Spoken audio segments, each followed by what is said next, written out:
भगवान बुद्ध ने लोगों को कई उपदेश दिए।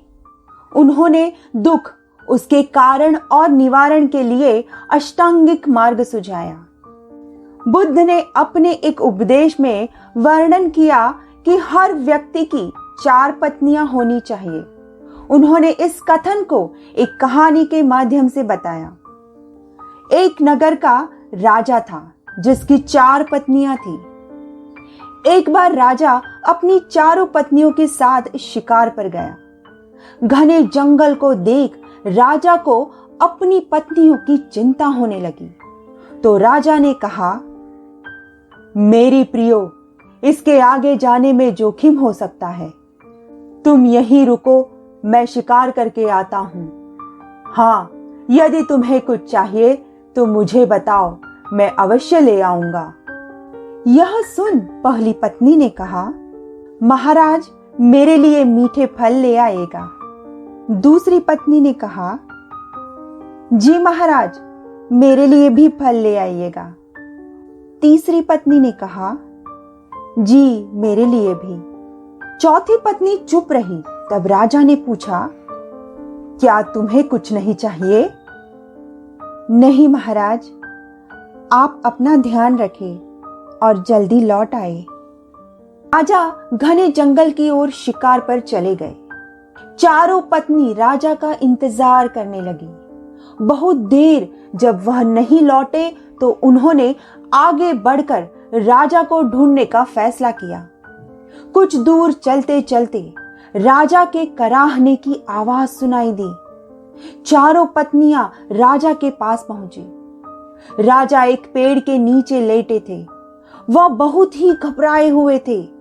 उनके पैर से लहू बह रहा था। एक सांप ने उन्हें काट लिया था। राजा को आभास हो गया कि अब उसकी मृत्यु निश्चित है। अतः उसने अपनी पहली पत्नी से कहा, प्रिय, मैंने तुम्हें सदा प्रेम किया है, तुम्हें हर खुशी से परिपूर्ण रखा। आज मेरा अंत समय आ गया है। मेरी मृत्यु मुझे इस संसार से दूर ले जाएगी। क्या तुम भी मेरे साथ चलोगी? राजा को उम्मीद थी कि उत्तर हाँ ही होगा, किंतु पत्नी ने कहा, स्वामी, आपकी मृत्यु करीब है। ऐसे में अब आपसे अलग होने का समय आ गया है। मुझे आपसे विदा लेनी होगी। पहली पत्नी के उत्तर से राजा चौंक गया। उसने दूसरी पत्नी की ओर देखा और कहा, देखो, मैं तुम्हारे लिए यह फल लाया हूं। तुम तो मेरे साथ चलोगी ना? दूसरी पत्नी ने कहा, स्वामी, आपने सदैव मुझसे अपने स्वार्थ के लिए प्रेम किया। आज भी आप मुझे लालच देकर साथ ले जाना चाहते हो। किंतु जब पहली पत्नी ने आपके साथ जाने से मना कर दिया तो मैं कैसे जा सकती हूं? अलविदा प्रिय। राजा अब हताश होने लगा। उसे ऐसी प्रतिक्रिया की उम्मीद न थी। फिर भी उसने अपनी तीसरी पत्नी से यही प्रश्न किया। तीसरी पत्नी ने उत्तर दिया, स्वामी, मुझे आप पर बहुत दया आ रही है। आपकी पीड़ा को मैं महसूस कर सकती हूँ।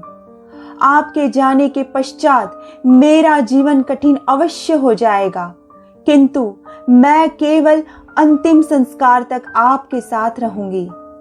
राजा अब समझ गया था कि उसे अकेले ही मृत्यु की राह पर चलना होगा। उसने चौथी पत्नी की ओर देखा और सोचने लगा, मैंने अपनी चौथी पत्नी को कभी प्रेम नहीं किया, उस पर कभी ध्यान नहीं दिया, सदैव उसके साथ एक दासी की तरह व्यवहार किया। यह मेरे साथ भला क्यों जाएगी? यह निश्चित रूप से मना कर देगी।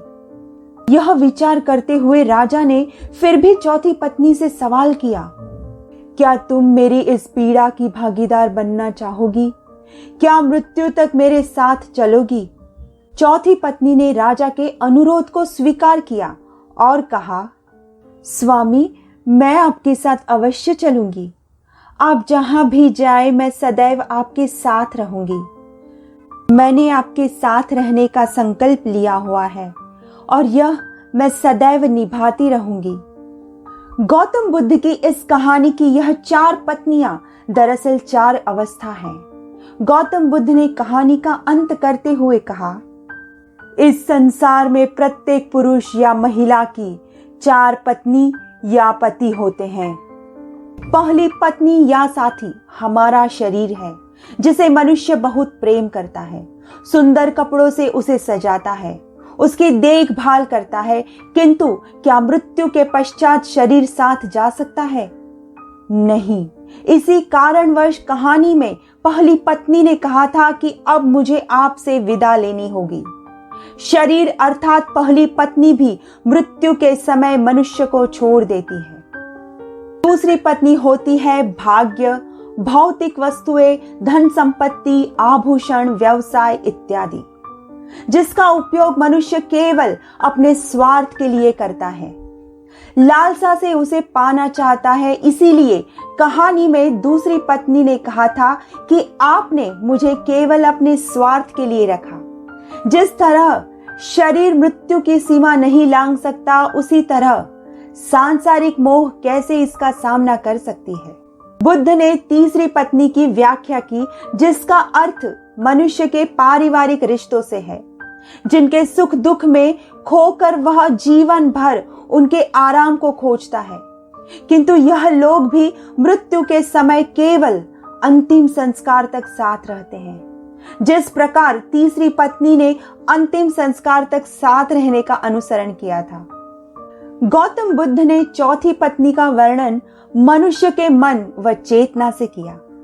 जब मनुष्य को यह ज्ञात होता है कि वह केवल क्रोध, आक्रोश व असंतोष से घिरा हुआ है, तो वह शांति की ओर जाता है और अपने कर्मों को बदलने की कोशिश करता है। वही कर्म उसकी मृत्यु के पश्चात भी साथ रहते हैं।